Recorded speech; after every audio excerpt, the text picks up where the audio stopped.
friendo, Steve here. Welcome back to Ask WrestleJuice. You guys, as always, left a ton of great questions. We're going to go ahead and dive into them.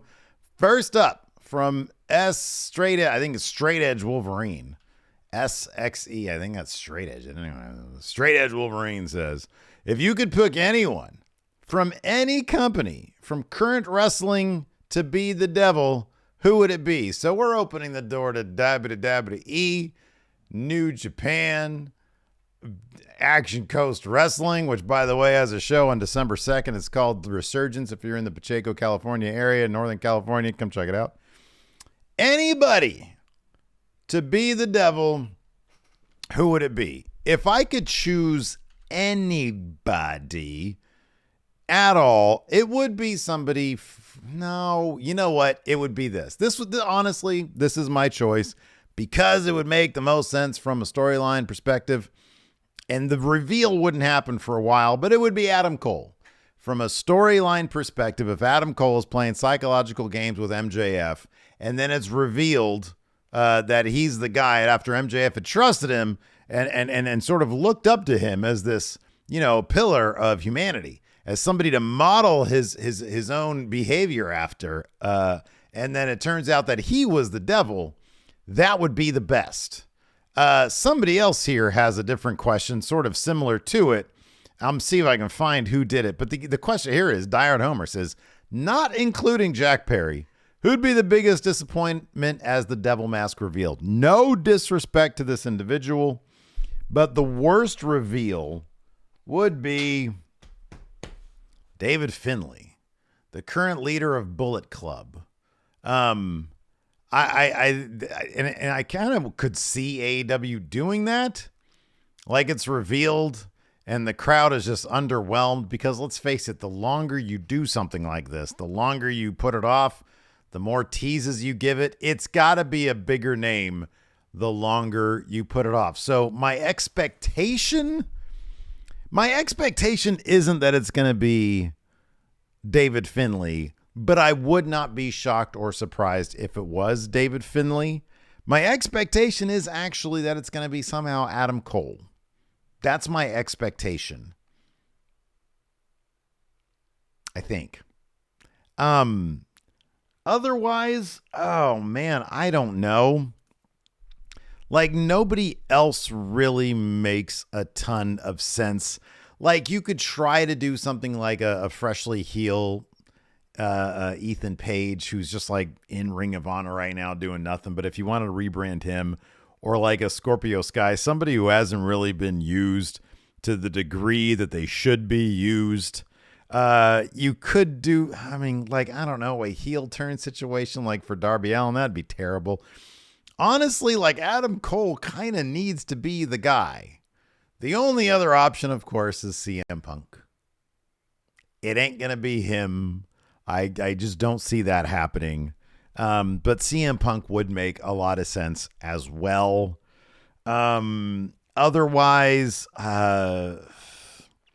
nobody else really makes a lot of sense. If it's anybody else, you'll be sort of like, they'd be doing this while they're in their own stories. Like if it's Swerve Strickland, who'd be a great name.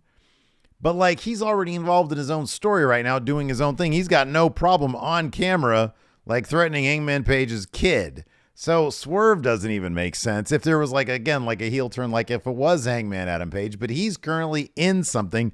And if you're currently in something, it doesn't make any sense for you to be doing something else. I kind of feel like this is probably going to end up being David Finlay, and it's going to start a Bullet Club war, and the AEW crowd is going to be underwhelmed. That's what I think is probably going to happen. Now that I think about it, now I just talked. I know. Like minutes ago, I said I don't think this is going to be David Finlay. I think it's going to be David Finlay. Now I actually think that. Is it somebody? Could it be somebody that used to be in Bullet Club? Is Finn Balor's contract up? AJ Styles, his contract up? That'd be crazy. That'd be nuts. Finn Balor. That's who I'd actually love to see it be. That'd be cool. That'd be really cool. Sami Zayn. That'd be cool. God damn it, pal. That'd be really neat. All right, let's go ahead and take a look at some of these other questions here. Dan the Animal says, do you think Ric Flair is cleared to wrestle? Or do you think he's slowly going to convince TK that he is ring ready? Nobody can Nobody could be convinced that he's ready to wrestle in the ring. Just watch his last match. He literally fell asleep during it. So no. By the way, you like this gash I got on my head? I did it to myself, unfortunately, trying to open a car door while trying to avoid some tree leaves. Anyways, let's see here. Braden Loader says, do you think Austin Theory... Did Flair cleared to wrestle? Did he have to get cleared for that last match that he did? His last match? I don't know. Braden Loader says, you think Austin Theory will be outshined by Breaker and Hayes once they're both called up main roster? Well, yeah. If they get called up, look at the slow roll. She's like a pig. If they get called up before they do anything interesting with him, then yeah, absolutely they're going to outshine him. B-Man the Champ says, do you think that perhaps Gunther has held on the IC title too long? I'm glad he's done a lot for the title, but with such a dominant reign with so many great matches, I feel like there's no way anybody could possibly top it. And now that we're used to it, the title will slowly lose prestige as gained over the past 500 days. No, I think, look, I don't think he's held it on. I don't think he's held on to it for too long. I think they need to do a good job building up whoever's going to take that title off of him, whether it's going to be Gable or, I don't know, somebody else. They really need to do a really good job making us understand why the person who takes it off him is going to be the guy that takes it off him. Like if it's Kevin Owens or Sheamus or somebody more established, that might not be a terrible idea. But no, I think whoever takes it off him, it's going to be a big, big deal for that person. And then they better run with that as well. Blubwolov says, do you think the new Bash in Berlin premium live event is evidence that Gunther will hold on to his IC title or be in the world title picture at that point? Would not shock me at all to see Gunther challenge for the world title or put his Intercontinental Championship on the line. I don't even know when Bash in Berlin is. I'm sure the info's out there. I just forget. Lincoln Park is awesome says, if you could put one tag team from AEW to WWE and vice versa, which two teams would you choose? I would have the Acclaim to go from AEW to WWE, and I'd have Alpha Academy go from WWE to AEW. Chris Jericho 2 says, who do you think will be WWE's version of the Four Pillars? 4 up-and-coming talent that will prominently feature for years, can include NXT. It's going to be all NXT. Trick Williams, Carmelo Hayes, I'd say Roxanne Perez, and Tiffany Stratton. Let's see here. I like this one. Brendan Flaherty says, you mentioned in a video that the Deadlock Boys were partially responsible, I said exclusively responsible, for the hindsighted TNA love. What in wrestling history do you think going in Raw has helped the reputation of the most? Dex Baker here has a good response to this. Says Sid and maybe even Eddie Kingston. Steve was putting over Kingston when doing Random Impact reviews in 2017, 2018. That is definitely true. I was very happy to see Eddie Kingston land in AEW. I love Eddie Kingston. He's like a top 5 guy for me right now. He's terrific. I'd like to think our legacy is going to be probably Sid. I think people should probably appreciate Sid more. You know what? I hope our legacy is the idea that you can be critical without being toxic. You can try to find the good in pro wrestling, even when it's bad. The only thing pro wrestling should never be is boring. But to find the entertainment value and the absurdity in pro wrestling sometimes is preferable to just being like, I don't like this. I don't like that. This doesn't make any sense. It's an absurd form of entertainment, and I think it should be celebrated as such. So I think our sort of positive take, as positive as we can be while staying honest, more than anything, I'd like that to be our influence. I'd like to see more content creators embrace the positive and don't be so negative when things don't go your way. Let's see here. The Asian Shorty says, do you think when a finishing move used multiple times in the same match on the opponent devalue how special the finish would be? It depends on the match, and it depends on the finisher. Do I think the super kick is devalued now? Yeah, I do. Now when I see somebody doing it as a finisher, it doesn't really, I'm like, what? Really? Why? That move? Everybody does that move. So Yeah, I don't know. I think that wrestling evolves and people tend to kick out of moves. Like John Cena, he mentions here, has his AA. I mean, other people do the AA and, as like a signature move or something similar. But in wrestling, it's all about the wrestlers and how much stank they put on it. So there you go. Let's see here. Drew says, would you rather have the premium live events or the big 4 pay-per-views and then cheaper ones like In Your House used to be? I feel that made WWE try harder monthly and not phoning in like Backlash. So here's the thing. The big 4, I'd rather have the premium live events because they're just $10. You just had to do is pay $10 a month and you got it on the Peacock and you got the rest of the WWE network there and old episodes of old reruns of Quantum Leap are on there too. So I'd rather have that because like otherwise you want me to pay $50 4 times a year, $200 more a year, and then cheaper ones like $30 a month for In Your House. I don't want to pay for anything. Everything's so expensive these days. WWE's product is actually like the only good deal that there is out there. I mean, AEW's going to start doing these monthly pay-per-views and start charging a shit ton of money every month. I don't want it. I don't want that. That doesn't sound good. I'd rather have these premium live events because they're premium and they don't cost anything beyond your monthly Peacock subscription. E. David Bruce says, what's been your favorite running gag from Going in Raw or Friendo Club? I always love the horny celebrity impersonators, but the Tribal Chief setup still cracks me up every time. It goes back a long ways, all of our in-jokes. Right now, my favorite in-joke is when Larson refers to our channel by its full name, which is Stephen Larson's Going in Raw WWE and AEW podcast, which I made, but I have to because it's the search engine optimization. That's what you got to get in there. So yeah, I'm gonna say that's my favorite in joke right now.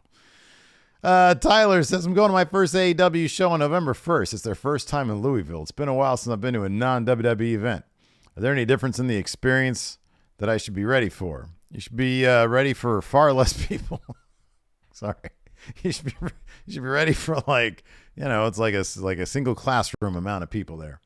No, I don't know. There's not. I mean, it's a televised wrestling show.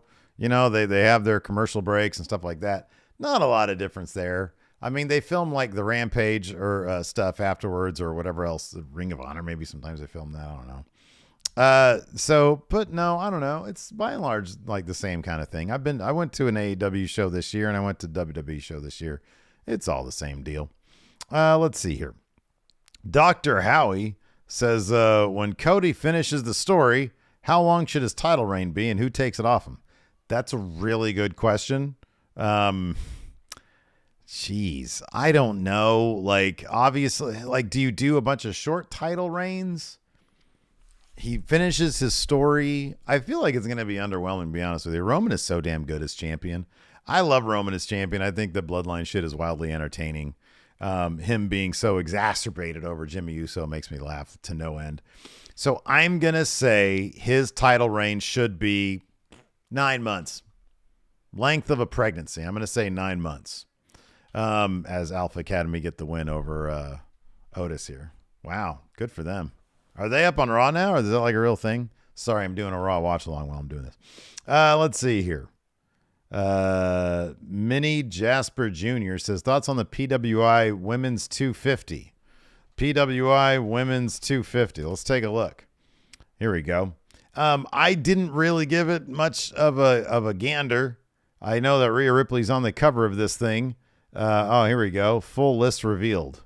Thanks to AIPTcomics.com. Let's see here. Here we go. Rhea's 1. That makes sense. Julia's 2. Here's the problem is that I don't really watch. I don't keep up with Stardom. I'd love to, but I just don't keep up with it all that much. So I don't really have much of an opinion because so much of the probably wrestlers on here are going to be from Stardom. Maybe not. Bianca Belair, Jamie Hayter, Tam Nakano, Athena, Deonna Purrazzo, Willow, Camille, Jordan Grace. That's the top 10. Okay. Asuka, Tony, Masha, Jade Cargill, Roxanne Perez. I don't know. They just threw a bunch of names on this thing. It's sort of how I feel about the men's thing too. Rhea Ripley's number 1, and there's a huge gap in everybody else number 2, in my opinion. Because she's literally like the main character of WWE right now. I mean, I know it's probably Bloodline, it's probably Roman, or, but like Rhea Ripley's all over Raw. She is all over their flagship show. Breon TV says, with the new owners to please, do you believe Monday Night Raw is reverting to the flagship show over SmackDown? All depends on where SmackDown's going to land. Because Raw's going to be, SmackDown's on USA. It depends on where Raw's going to land. If Raw ends up on like some crap channel, then yeah, I feel like SmackDown is going to be the number 1 show. If Raw ends up on like a network, like NBC or something weird like that, then Raw's going to be the number 1 show. I think that's how it's going to work. Faker says, if Will Ospreay signs with the WWE, which feud would you like to see first? Not Seth Rollins. Seth needs to take a break from being the gatekeeper there at WWE. So I'm going to say Ricochet. I say you dump him in there with Ricochet immediately. That's a feud he can win. It's a feud with like amazing matches. I think that would be cool. Sam McGuire says, what's your favorite brand of beer? It was Boddington's until they stopped producing it for overseas, for here in the States. I guess COVID killed the export business for Boddington's. So now it's like the closest thing, and it's Speckled Hen. That's my favorite beer right now because it's a lot like Boddington's. Actually, I think it might be better than Boddington's, but don't tell Boddington's I said that. He says, also, how do you like your eggs? I like them scrambled, a little bit of cheese on top. Aaron Kane says, how do you feel about Kenny Omega's usage in AEW? He was the guy coming out of New Japan in 2019. He's my GOAT. But I feel since 2021, AEW has misused him. Kenny Omega is not the person he was back in 2019. That was literally 4 years ago. And it was sort of a crucial 4 years because that was back. He's 40 now. That's when he was 36. Those last 4 years, especially his title, I feel like Kenny's title run was his last big thank you to the wrestling fans. And ever since then, like we just saw with this fantastic match against MJF, he's been kind of doing what he needs to be doing, and that's sort of helping other people. He got Hangman Page over with that title loss of Kenny's. And ever since then, I mean, the dude was just beat up. He was just so beat up. He gave us everything he had. So I don't think he's been misused. I think that he can't do what he used to be able to do because these last 4 years have been so hard on him. So yeah, I don't think he's been misused. Well, I think there's been times he's been misused. But I still think he's a tremendous wrestler. Lord Blake says, is there any name that TNA could sign next year that could make them legitimate competition at AEW? Oh, I don't know. Maybe. I mean, look, they also need like a massive cable TV, like a real cable TV deal. You don't have that. So, I mean, maybe CM Punk can help them get that. So I'm going to say CM Punk. They need more. It's funny because like Impact, the one division that they're sort of lacking in is like the men's singles main event division. They don't have a lot of that. So you're looking at CM Punk like a Drew McIntyre. You're looking like at a MLW's Hammerstone type. So they need to build up those sort of like, the main event dudes. Because they don't have a lot of dudes for their like just world championship. They got Moose, but they don't really use them in that way. So, Whoa, Shut It Down says not about, I mean, they got Josh Alexander. It's kind of it. Says not about wrestling, but I'm curious who your favorite band is. Oof, that's a tough one. So I will tell you like three bands. I'll give you three bands that I'd probably say are my favorite. And it's Radiohead, The Beatles, and Soundgarden. Those are my three bands. Renegade says, you think AEW is wasting great talents like Dalton Castle, Ethan Page, and Lee Moriarty by putting them in Ring of Honor instead of the main AEW roster? Yeah, I'd say Ethan Page especially because I feel like he is the total package. He's got the promo, he's got the look, he's got the wrestling ability, he's got the charisma, he's got everything. That dude should go to NXT. He would be great in NXT, I'm telling you. Let's see here. John O. Davey says, with Rhea Ripley seemingly outgrowing the women's division, do you think WWE should consider booking her against some of the male talent? So I don't think they're going to. I think it'd be fun. I think it'd be cool. I'd love to see it. I think there's a way you can do it. But I do think there's a lot of talent in NXT that's waiting to come up that she'll have plenty of good opportunities against. But they have made her very, very dominant. So I wouldn't be opposed to it. I don't think they're going to do it though. Danger Doom says, since there's only 2 months left in 2023, what are 2 predictions you feel confident will happen in 2024? Ric Flair will wrestle, and Rhea Ripley will compete for a men's title. Ooh, I don't think that's going to happen. Let's see here. Okay, and we'll end on this one. Toy Boy says, if you were a Triple H, who would you trade for MJF? Could be one person or multiple. Who would I trade for MJF? Like, can I toss like a package deal of like The Miz, Bronson Reed, Dexter Lumis, and Ricochet? Would you take that for MJF? No, you need somebody big. Because I need to think of somebody that Tony Khan would take in exchange for MJF. Drew McIntyre. I would trade Drew McIntyre for MJF. I would do that. Drew is older. MJF is younger. He's really, really good at what he does. AEW could use those big dudes. Who says no to that deal? I don't think anybody says no to that deal. Some of you might. Let me know in the comments below. Would you make that trade if you're Triple H or Tony Khan? Anyways, that's going to do it for Ask WrestleJuice. Thanks everybody for hanging out. I appreciate it. Hit that like button, hit that subscribe button, notify bell. Check out one of these videos that's on the screen right now. Go to friendoshop.com. We got some new merch coming out there. We'll see you guys around.